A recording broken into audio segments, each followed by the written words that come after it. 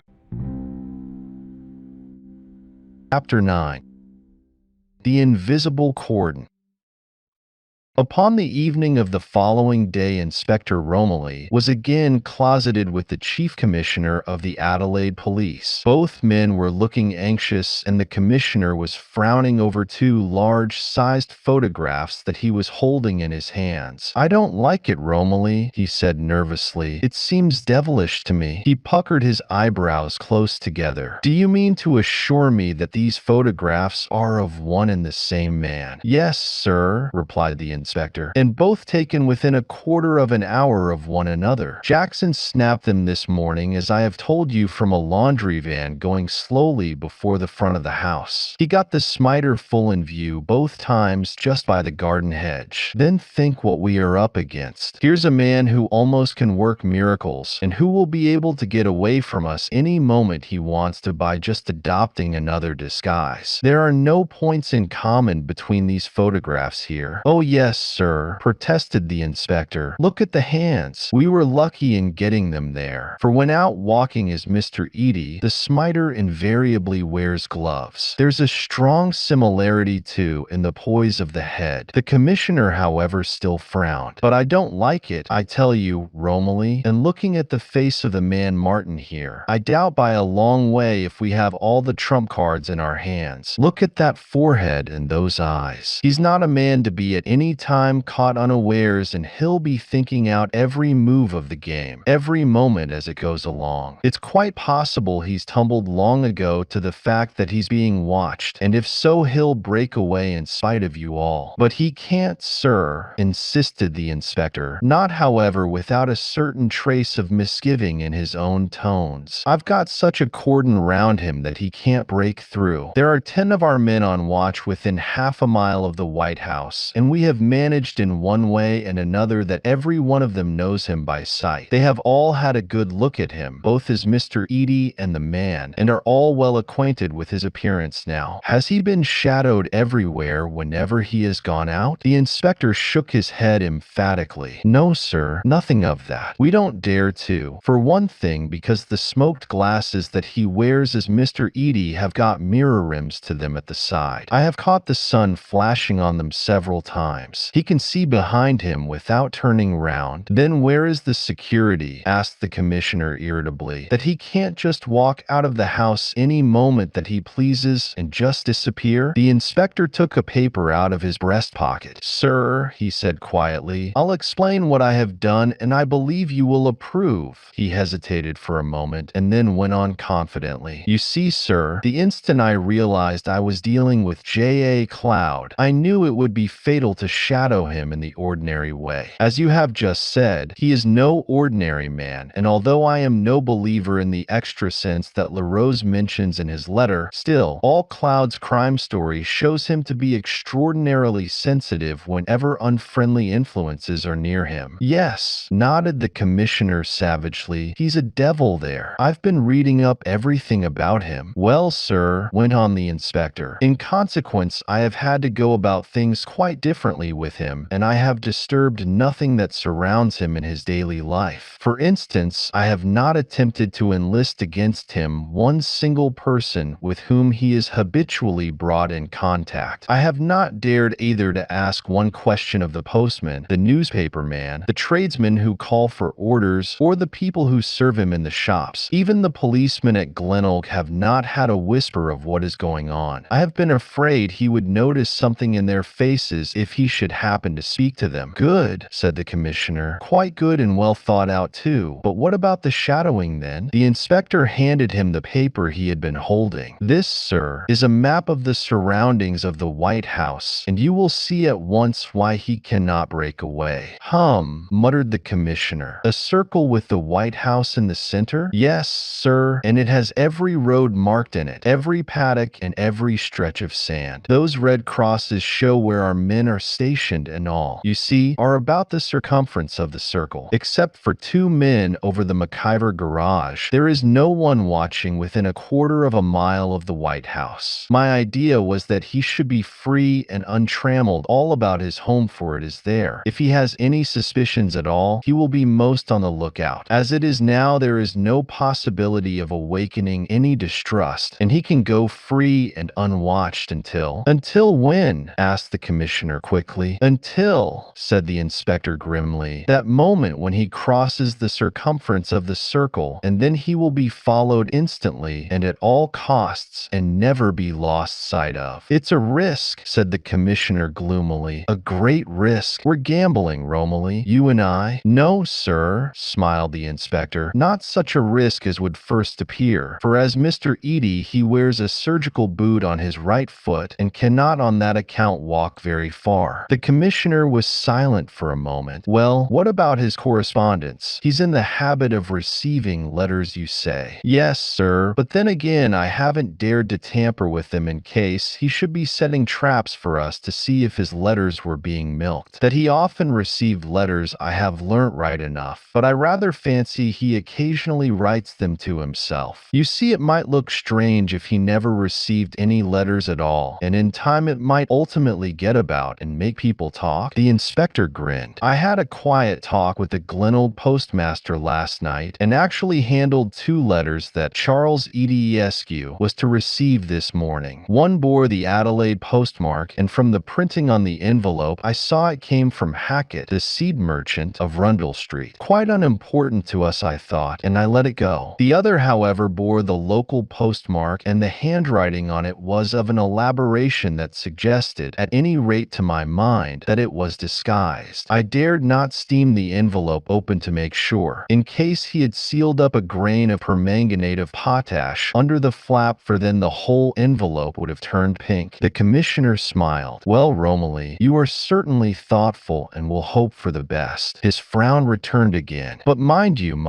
I only intend to wait 3 days, and one of them has already gone." It was a pleasant sunny afternoon, and Mr. Edie came out of the White House intent evidently upon a little stroll. He was smartly and tastefully dressed, and he was carrying, as he always did, his heavy silver-handled walking stick. He paused thoughtfully for a moment as he closed the wire door and contemplatively regarded the exact way in which it shut. Then he walked slowly down the garden path, and from the pleased expression on his face, he was evidently noting with approval how spick and span everything was. He turned into the high road and in the same quiet and leisurely fashion walked towards the sea. He met the afternoon postman returning from his round, and in passing gave him the time of day. "No letters then for me, postman?" he said pleasantly. "You've left me out this time?" "Yes, sir," replied the postman, smiling. "A very light delivery for everyone this afternoon." Mr. Edie passed up a straight stretch of road about 200 yards long, and then turned sharply at right angles into a little side street. Once round the corner, however, he stopped abruptly, and for quite a long while stood admiringly before a large bed of asters in the garden of the house before him. He was in no hurry to move on, and indeed it almost seemed as if he were waiting for someone to come after him, although he never once turned round. He just stared at the asters as if he had never seen such beautiful flowers before. It was strange, for they were quite ordinary asters, and besides that, the bed was not by any means too well kept. At last, however, he resumed his walk and leisurely as before went on towards the sea. His lame foot was evidently troubling him, and for quite half an hour he rested behind a small sandhill before he started to return home. He did not then return by the way he came. Instead, he proceeded through the town. When nearly home again, he encountered one of the township policemen, and the latter, evidently knowing him, saluted respectfully. Mr. Edie stopped at once. "Good afternoon, constable," he remarked. "Lovely day, isn't it?" "Yes, sir," replied the policeman, "but a little bit too hot for me." "Business slack?" asked Mr. Edie, evidently noting that the policeman seemed in no particular hurry to move on. "Yes, sir," smiled back the policeman. "Nothing doing. Everything quiet as a Sunday school picnic. But you haven't caught the wretch who killed my poor friend McIver yet?" The policeman at once became grave. "No, sir, and we're not likely to," he replied. "In my opinion, men like that are never caught at all, unless they are caught right away. A few days undiscovered, and they always get clear. But I see that clever inspector of yours, Inspector Romilly, I mean, still occasionally comes up here. I have sometimes noticed him about. Very keen officer. Inspector Romilly," said the policeman, and then he grinned. "Always keeps a good eye, too, for a pretty face." "Ah," said Mr. Eady, nodding his head. "Very handsome young lady, Miss McIver," continued the policeman. "Very," said Mr. Eady, and then he sighed deeply. "But what a pity it is some of us are getting too old. Now isn't it, Constable?" "A great pity, sir," replied the constable, and with a smile, he saluted again and walked on. Mr. Eady continued slowly on his way, as if he were very deep in thought, but at the wire door of the White House, he paused to attentively regard it before he went in. Then to a secret observer there his movements would certainly have appeared very mysterious. One by one he went through the rooms of the house, and for a long minute he stood staring hard at every object they contained. He scrutinized the fastenings of the windows too, and the floors as well came under his observation. It seemed as if he wanted to make sure there had been no meddlers in the house during his absence. Presently he seemed satisfied that everything was exactly as he had left it, and he turned back into the dining room in the front of the house. Going to the sideboard, he mixed himself a strong whiskey and soda and sank back resignedly into a comfortable armchair. He yawned heavily. "Really," he muttered to himself, "life is getting quite monotonous, and I believe I'm getting fat." He looked out through the window, and then suddenly he frowned. He rose quickly from his chair and took out a small pair of binoculars from a drawer in the desk. He focused them carefully upon some object outside. For nearly 5 minutes, then he never moved. He just stood silently and patiently watching. At length he put down the glasses, but even then without them he still continued to stare. "Now I wonder," he muttered, "I wonder why that window over the garage is always open. The chauffeur has been away for more than a week, and the room must be untenanted. Now it must have been noticed that the window had been left open. Then why has no one been up to close it?" He shook his head as if puzzled. "It's not like the McIver girl. She's very particular." He picked up the binoculars and proceeded to stare hard again. The telephone bell rang sharply in the chief commissioner's room. He was going through some papers with a subordinate. He picked up the receiver. "Chief speaking," he said. "What is it?" "Inspector Romilly to see you, sir. Urgent, he says," came the voice over the phone. "All right, tell him to come up." A minute later, and Inspector Romilly was in the room. The commissioner dismissed his attendant and waited until the latter had closed the door behind him before he spoke. "Well," he asked, "any news?" The inspector looked white and troubled. "Sir," he said quickly, "it would be best, I think, now to arrest J.A. Cloud at once." "Good," said the commissioner. "I've been thinking that we've waited long enough. It should be done at once, too, sir. Straight away." "Why? What's the matter?" "Sir," said the inspector, "he took 2 loaves this morning instead of 1. "Ah!" exclaimed the commissioner, brightening up. "He's expecting visitors, is he? Then we mayn't have been waiting for nothing, after all. But why this sudden change of plans, Romilly? It was your obsession, remember, to get them all together, and a few hours more now won't add greatly to the risk." The inspector shook his head. "He's restless, sir, and I believe that he's become suspicious." The commissioner whistled. "What's happened then?" he asked anxiously. "Nothing very much, sir, but for one thing, he's not left the house at all either yesterday or this morning, and for another, he's taken to watching the window over the garage in a way that I don't like. He sits well back in his room and just stares through his binoculars, literally for hours at a time. Fortunately for us, the light's stronger on his place than ours, and we have all along, too, been watching through some holes in a screen. But haven't you any idea what's made him suspicious? Do you think he can have possibly caught sight of any of you?" "No, sir, I don't dream of that. The entrance to the garage is at the back, and no one has either come in or gone out, unless we have had J.A. Cloud in full view at the front at the time." There was silence for a moment. "Well, what do you propose?" sighed the commissioner. "For my part, one shan't be sorry when we have this gentleman safely under lock and key, whether we are lucky enough or not to get any of the others later on." "If we get Cloud now, sir," replied the inspector confidently, "and we can manage to keep news of the arrest quiet for a few days, we may still get some of the others. If they are coming, it can't be long now, and with Cloud doubling his supply of bread, it looks as if some of them at least were expected at once." "All right," said the commissioner after a pause, "but now tell me, how are you going to set about arresting him?" Precisely at 2:30 that afternoon, Inspector Mark Romilly of the Adelaide Police, might have been observed briskly walking up the high road of Glenelg in the direction of the domicile of a Mr. Charles Eady who resided in that quarter. The inspector was looking, as he always looked, very spick and span, but today he had assuredly got his best uniform on. He was the last word in official splendor. His tunic fitted him like a glove, and the crease of his trousers was exactly and mathematically in the middle. His white gloves were new and spotless, and the polish of his boots, too, left nothing to be imagined. He looked for all the world like a man about to take a prominent position in some great and important guard of honor. He looked, too, so happy and content. He was smiling to himself, and a chance observer might have thought he was a lover. His eyes were so bright and tender, and the natural stern lines of his face were so toned and softened by some pleasant thoughts. Suddenly, an extremely pretty girl came tripping down a path into the main road, and she and the dreamer met. "Good afternoon, Mr. Inspector," smiled Miss McIver, for the pretty girl was she. "Are you coming up my way now?" The inspector hesitated for perhaps the fraction of a second, and the girl thought he looked embarrassed. Then he replied heartily enough, "Certainly I am, if I may walk with you," and taking assent for granted, he immediately accommodated his steps to hers. "How do you like the heat, Miss McIver?" he went on with a sidelong, admiring glance at her pretty oval face. "You don't look as if it troubled you much." "No, it always suits me," she replied. "I never feel so well as when the temperature is well over 100 in the shade." "You're lucky," he sighed back. "90's quite good enough for me. Our uniforms are not made for summer days." For some minutes they chatted together, and then, reaching the entrance of Clyde House, the inspector held open the gate for her to enter. "But you're coming in?" she asked quickly, seeing that he appeared to be about to turn away. "I thought you wanted to speak to me. I can see you at once if you want to." The inspector was undoubtedly embarrassed this time. I may want to see you later," he replied evasively, "but I have another call to make first." The girl looked straight at him. "You're going to the White House," she said quietly. "I knew you were directly I saw you a few minutes ago." Then she smiled charmingly. "You men can never hide anything, can you? But come in, please. I want to speak to you." The inspector pushed the gate to and resignedly followed her into the garden. "Miss McIver," he said solemnly, "if you're going to talk to me, and I suppose I shall have to reply, will you please very kindly turn your face so that anybody in the White House can't see you? Our friend is always on the watch there with his binoculars." With no surprise she did as she was directed, but instantly the pretty color left her face, and she looked white and ill at ease. "You're going to arrest him," she said with just the faintest tremor in her voice. "You may as well be open with me. I shan't cry or faint." The inspector made no pretense of hiding his surprise. "How in the name of fortune did you guess that?" he asked. "Great Scott, if other people are as sharp as you, they'll be playing the Dead March over me tomorrow for sure." It was a foolish thing to say, and he regretted it the moment he had said it. He made to retrieve his mistake instantly. No, he added. "It won't, of course, be as bad as that, but what I mean is, he won't perhaps take it quietly." Then, to reassure her, "I've got an automatic with me anyhow." But the girl was not to be so easily put off. She shook her head gently. "Have you found out anything more about him?" she asked. Do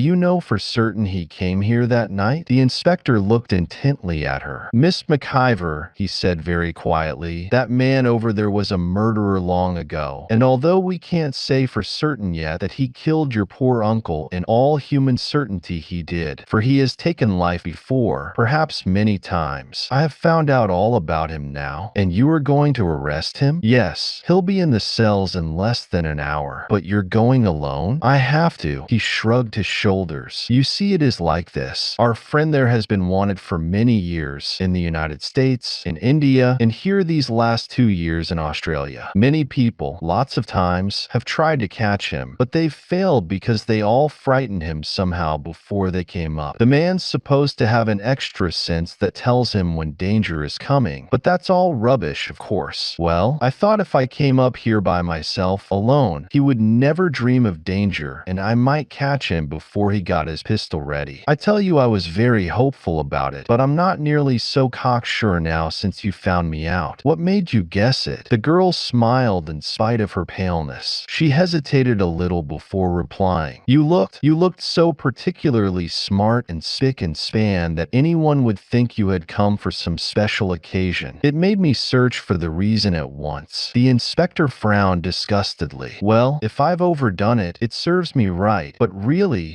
the only thing unusual about me is that I've got new white gloves." He smiled in an amused sort of way at the girl. "I'm very sorry, however, that I've let you in for it anyway. I'm afraid you'll be worried now until it's all over. Anyhow, it won't be long. I'll just go and tap him on the shoulder now. You'll hear my whistle blow when it's all right." He saluted and was just turning round when a sudden thought seemed to strike the girl. Her lips parted as if to speak. She hesitated and then blushed deeply. The warm, rich color crimsoned over face and neck, and she looked the very picture of sweet and adorable embarrassment. Deliberately, she turned herself full face towards the White House. Then, as deliberately too, she plucked a small white rose from the trellis near and daintily handed it to the astonished inspector. "There," she said, in a sweet, low voice that trembled slightly. "If he's looking at us now, at any rate, he'll see something to excuse your fine clothes. He'll think you came up to see me, and then, of course, he'll understand." Without another word, she turned up quickly towards the house. Reaching the veranda door, she looked round for one brief second to wave her hand, and then immediately disappeared within. Her face was still a flaming crimson. The inspector, oblivious of the whole world watching, passed his lips across the petals of the rose, and then, wrapping it carefully in his handkerchief, placed it in his breast pocket. Sighing deeply, he passed out of the garden and crossed over the road. The servant Martin was writing a letter. He sat at the table in the best room of the White House, puffing contentedly at a big cigar with a strong whiskey and soda by his side. He wrote in an easy, scholarly hand very different from the vile, uneven scrawl with which he generally penciled receipts when goods were brought up to the back door. The table was in front of the window, and from where he sat he had a good view out onto the trim little garden and right across to the other houses facing the sea. On the table near him there was a pair of excellent binoculars, and from time to time he swept them round casually to take in all there was to be seen outside. He was evidently interested in quite a methodical sort of way in all the happenings of his little world. He wrote with ease and facility. "The White House, Friday afternoon. My dear Major Poole, I am very sorry I shall not be able to accept your kind invitation for tomorrow evening, but I have not been feeling very well lately, and under the circumstances think it best to take things easy for a day or two. My confounded liver plays me up directly I depart from the very simplest fare, and I know quite well what your little dinners are, so I shall have to rest content with the barley water and milk puddings that my good Martin gives me and postpone the acceptance of your kind hospitality until later times. By the by, I am very glad you were pleased with the manner in which Martin carried out his duties the other night. He is certainly, as you say, a most capable man, but please, another time do not send him home with a bottle of your brown sherry. He had no kick at all in him the next day. Martin, like his master, is not as young as he used to be, and the simple life is best, I am afraid, for both of us old fellows. Again thanking you for your kind thought of me, and with kindest regards, believe me, my dear Major Poole, very sincerely yours, Charles Eady. P.S. I am sure." But the postscript was never finished, for at that moment the writer happened to look up through the open window, and his hand fell instantly upon the binoculars at his side. "Well, I'm damned, and what is it now?" he growled. "That nosy inspector up here again, and yarning with the pretty Maud. Why, I wonder they allow him to waste his time so." He put up the glasses and intently regarded the gossiping pair. "The great bull calf," he ejaculated. "Now I'd like to know what he's saying to her. He's got up in great style, too, today. I suppose the idiot thinks he's in love, but I can't understand the McIver girl encouraging him in the idea." He went on sneeringly. "I'm really disappointed in you, Mr. Inspector Romilly, DSO. Upon our first acquaintanceship, I thought there was more in you, and I candidly confess I was a little bit afraid of you at the time. I didn't like the look of your eyes. I thought you were a thinker, but you're not. You're just an ordinary policeman, sir, and nothing else." He watched for quite a long while. "Now, what are they talking about? I wish to goodness she'd turn her face and I could tell at once. When a woman thinks she's alone with a man, her face is an open book to a third party who's watching on the quiet. Now she turns it in, by James. But what a blush. I'm astonished, Maud, and I'm damned if the policeman isn't too. He looks like a stuck half. Great Jupiter, and she's plucking him a rose. Really, Joseph, I think you ought to shut your eyes. This courting's getting quite immodest. Oh, she's frightened now and runs away, and I don't wonder, too. Really, I thought I was some judge of character, but I never dreamed the pretty Maud could flirt like that. One thing to my credit anyhow, whatever else I've done, I've brought two loving hearts together. He sneered unpleasantly. What a pretty little tableau it made, to be sure. So pretty that if I were a suspicious man now, I might almost think it had been got up specially for my benefit. Dear me, and now he's kissing the rose. Of course he would, and I suppose she's watching too, from behind the door. He wraps it in his handkerchief. Oh, how romantic. And now he sighs and turns away. Curtain, curtain, it's all over. Very pretty, and I've quite enjoyed it. Hello, hello. He's crossing the road and coming up here. What does that mean? Perhaps if I offer him a rose, he'll kiss that too. Now he's in the mood. But come now, Martin. You forget yourself. Pull yourself together, sir, and prepare to answer the door. Your master, Mr. Edie, is out. He's lunching with the governor. He's buying socks and shoes, or he's just gone to the Methodist conference. Whichever you think best to say. Be polite, Martin. Be respectful, and then perhaps if he's got it, he'll tip you another nice half-crown. Ha, ha. But still, Semper Paratus is my little motto all through life. And he took a pretty little automatic from a drawer in the desk, and seeing that it was loaded, thrust it in his trouser pocket. Then, carefully extinguishing what remained of his excellent cigar, he tiptoed into the hall and stealthily regarded the approaching inspector through the obscurity of the wire door. His whole attitude had suddenly and strangely altered, for with all his recent pleasantry, he had now the exact pose and bearing of a beast of prey.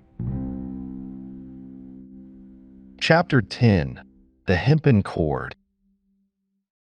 The inspector came up the pathway walking briskly. He looked solid and convincing, as if it were his sole mission in life to be just the ordinary, uninteresting member of the force. He appeared to be just a part of a machine, a regulator of traffic, or at best a disturber of the peace of the very minor offenders of the law. Not the man anyone would think to be trusted with the handling of a great and important case. He looked too heavy, altogether too much the embodiment of stereotyped procedure and conventional ideas. Martin, from the security of the fly-proof wire door, watched the inspector critically and analytically every foot of the way. He took in everything about him, but it was the expression of his face he searched out most. All right, he told himself as the inspector reached the door. Just the ordinary policeman here, and his right hand lost its contact with the automatic in his pocket. The inspector pushed the bell and then turned round and stood waiting patiently with his back to the door. Apparently, he was deeply absorbed in a contemplation of the Garden of Clyde house, for Martin had to say, "Yes, sir," twice before he seemed to become aware of the fact. "Oh, I beg your pardon," he exclaimed pleasantly, "but you really move so quietly that I didn't hear you come. Now, is Mr. Edie at home by any chance?" "No, sir," replied the respectful Martin. "I'm sorry he is not." The inspector did not seem to be very disappointed. "I hardly thought he would be," he went on, "but I looked in on the chance. I suppose he's in most mornings, isn't he?" "Yes, sir, nearly always till about 12, but if I tell him you're coming, I'm sure he'll remain in any time." The inspector seemed thoughtful. "Well, it isn't quite as particular as that. I want to ask him something, and I may call in and take my chance." The conversation was taking place on the doorstep. At least, the inspector was on the doorstep, while Martin was standing well inside the door. The door was 3 parts open, and both men were interested in the distance between them. Martin, because as a matter of principle he never allowed a policeman at any time to get too close to him, and the inspector because he was calculating if he were near enough to rush in and take Martin by surprise. He knew it must be a case of making sure, for he had a most wholesome respect for a one-time professor of jiu-jitsu. The inspector seemed in no hurry to go. "You have have a pretty lonely time here, Martin," he suggested. "You must find it very quiet, don't you?" "I prefer it quiet, sir." And the man's eyes narrowed suddenly and his hand slipped back into his trouser pocket. "Have you been long with Mr. Eady?" And the inspector now in his turn became aware of some subtle and undefinable sense of impending danger. "Nearly 20 years, sir. Come this next month." "Well, it speaks jolly well for both of you," exclaimed the inspector heartily, and he suddenly turned half round and bent down to adjust a bootlace that was apparently coming undone. The manservant's face relaxed to a half smile. Unthinking, of course, the inspector had placed himself in absolutely the most defenseless position he could have assumed. Martin thought instantly of quite a dozen unpleasant ways in which he could have been finished off quietly and without the slightest fuss or noise. The policeman was undoubtedly a fool. There could be no danger here, he told himself again, and the little automatic slipped back as before to the bottom of his pocket. The inspector stood up, and he was quite aware at once of the change in the man's face. It was all right again. He had seen danger a moment or two before, and the quick falling back of the right hand to the trouser pocket. So he had purposely turned round and bent down to divert the man's suspicion by his nakedly defenseless position. He stood up and straightened himself with a yawn. Then he took a letter out of his pocket and appeared to be considering. Martin continued to eye him narrowly. "Perhaps after all," he said thoughtfully, "I'd better leave this letter with you, and your master can answer it by post. If it's not all right, I'll call again next time I am up here." He held out the letter to the servant, and the latter moved just a little nearer to take it in his right hand. The door was wide open now. In an instant, the inspector crashed out with his left hand and caught the manservant square and full on the angle of the jaw. The man saw the blow coming, and his face flashed lightning-like into an expression of bestial rage, but he was just the very smallest fraction of a second too late to prevent it, and he went down like a stunned ox onto the floor. The inspector leapt onto him to follow up the blow, but there was no necessity. Martin was down and out, and for the moment oblivious to all that might be going on in the world. "A foul blow, my friend," muttered the inspector grimly, with his face wet and pale with excitement. "But you won't grumble much at that, I'm sure. You're not one yourself to be over particular at any time about the niceties of conflict, are you? Now we'll just make sure, and then for a little trussing up before you get dangerous again." With hands that trembled slightly, he turned up the left-hand sleeve and exposed the unconscious man's forearm. Yes, there was the scar right enough. It was sufficient to clinch everything. Producing some stout whipcord from his pocket, he deftly and securely bound Martin's limbs. Then going out onto the veranda, he blew 3 shrill blasts upon his whistle. Almost instantly, 3 men appeared on the road, and the hum of a motor in the distance came up pleasantly to the inspector's ears. He looked at his watch. "Good. Everything going to schedule." "It's all right, Jackson," he called out as the 3 men came running up. "Our luck's still in. He's waiting for the handcuffs now, but I'm going to search him well." Together, they lifted up the still unconscious man onto the sofa